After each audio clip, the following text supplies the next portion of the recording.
Hi అండి, నమస్తే. Welcome back to my channel. ఈరోజు మన వీడియో వచ్చేసి ఎంతో రుచిగా ఉండే మెత్తాళ్ళ పులుసుని ఇలా చేసి చూడండి. చాలా సింపుల్గా చేసుకోవచ్చు. టేస్ట్ మాత్రం చాలా బాగుంటుందండి. 4 ముద్దలు ఎక్కువే తింటారు ఈ పులుసుని చూస్తే మాత్రం. చూస్తుంటేనే నోరూరిపోతుంది కదా. ఇప్పుడు ఈ మెత్తాళ్ళ పులుసు ఎలా చేసుకోవాలనే చూద్దాము. దీనికోసం ముందుగా నేను మెత్తాళ్ళని తీసుకున్నానండి. చిన్న మెత్తాళ్ళు ఇవి. మనం పైన తలకాయలు తీసేసి తోకలు తీసేసి మధ్యలో పొట్ట భాగాన్ని కూడా తీసేయాలండి. అప్పుడే మనకి కూర వండిన తర్వాత చేపలు అనేటివి చేదుగా లేకుండా చాలా బాగుంటాయండి. ఇప్పుడు దీంట్లోకి కొన్ని నీళ్ళని వేసుకొని వీటిని కాస్త రుద్దుకుంటూ కడుక్కోవాలి. ఏదైనా బండ ఉంటే బండ పైన వేసి రుద్దుకోవచ్చండి. లేదు అంటే ఒక 2 నిమిషాలు నానబెట్టిన తర్వాత ఇలా చేత్తో బాగా ఇలా నలుపుకుంటూ రుద్దినట్టయితే మనకు ఆ పైన ఉండే పొట్టు బొరుజు అదంతా పోతుందండి. లోపల కూడా కడుపులో ఏదైనా ఉన్నా కానీ ఆ నీళ్ళతో పాటు నాని మనం కడిగినప్పుడు నీట్గా వచ్చేస్తుంది. ఇలా శుభ్రంగా కడిగి పెట్టుకోవాలి. ఇప్పుడు దీన్ని ఒక 5 నిమిషాలు పక్కన పెట్టేసి ఇప్పుడు స్టవ్ ఆన్ చేసుకొని ఒక ప్యాన్ పెట్టుకొని దాంట్లోకి ఒక 2 టేబుల్ స్పూన్ల ఆయిల్ వేసుకొని ఒక 4 ఉల్లిపాయలని ఇలా సన్నగా పొడవుగా కట్ చేసుకోవాలండి.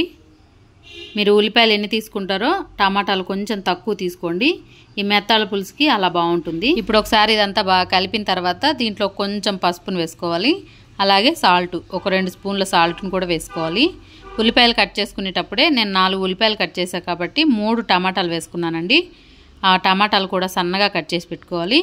ఇవన్నీ బాగా కలిపిన తర్వాత ఉల్లిపాయలు ఇలా కొంచెం మగ్గాలి. మగ్గిన తర్వాతనే టమాటాలు వేసుకోవాలి.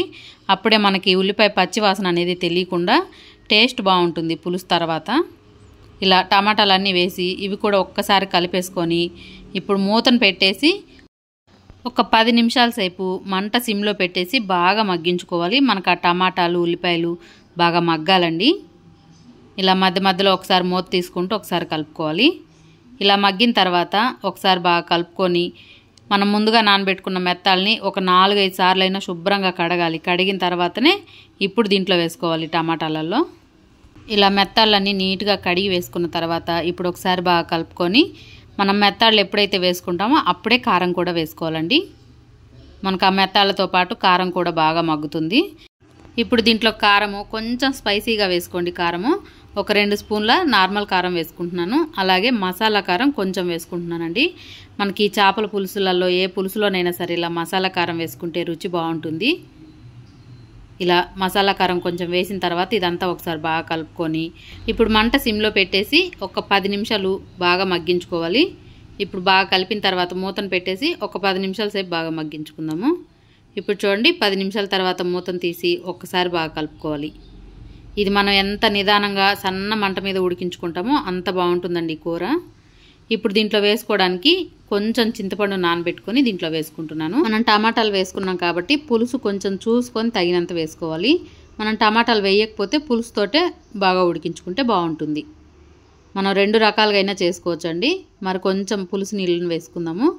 మనం ఈ మెత్తాళ్ళ పులుసు ఇలా తాలింపులాగా వేసి మనం పులుసు పోసి ఇలా మగ్గించుకోకపోయినా మామూలుగా అన్ని ఉల్లిపాయలు టమాటాలు మెత్తాళ్ళు వేసి కలిపి పెట్టుకొని పులుసు వేసుకొని ఉడికించుకుంటే కూడా ఇంకా బాగుంటుందండి.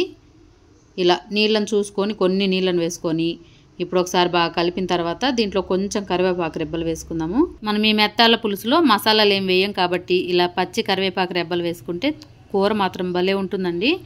ఇలా ఒక 2 నిమిషాలు బాగా ఉడికిన తర్వాత మధ్యలో ఒకసారి ఇలా మూతను తీసి ఒక్కసారి కలుపుకోవాలి. ఇప్పుడు దీంట్లోకి కాస్త కొత్తిమీర సన్నగా తరిగి వేసుకోవాలి. మనకు కొంచెం చారుంది కదా, అది కాస్త మగ్గేంత వరకు బాగా ఉడికించుకోవాలి. ఇలా కొత్తిమీర వేసిన తర్వాత ఒకసారి బాగా కలిపేసి మరొక 2 నిమిషాలు మంట సిమ్లో పెట్టి ఆ కాస్త చారు కూడా ఇనికిపోయేంత వరకు ఉడికించుకోవాలి. అప్పుడే మనకు చాలా బాగుంటుందండి ఈ పులుసు. ఇప్పుడు ఒకసారి ఇలా కలిపేసి మూత పెట్టేసి ఒక 2 నిమిషాలు బాగా ఉడికించుకోవాలి. ఇప్పుడు చూడండి ఒక 2 నిమిషాల తర్వాత మూతను తీసి ఒక్కసారి కలుపుకొని ఇప్పుడు స్టవ్ ఆఫ్ చేసుకోవాలి.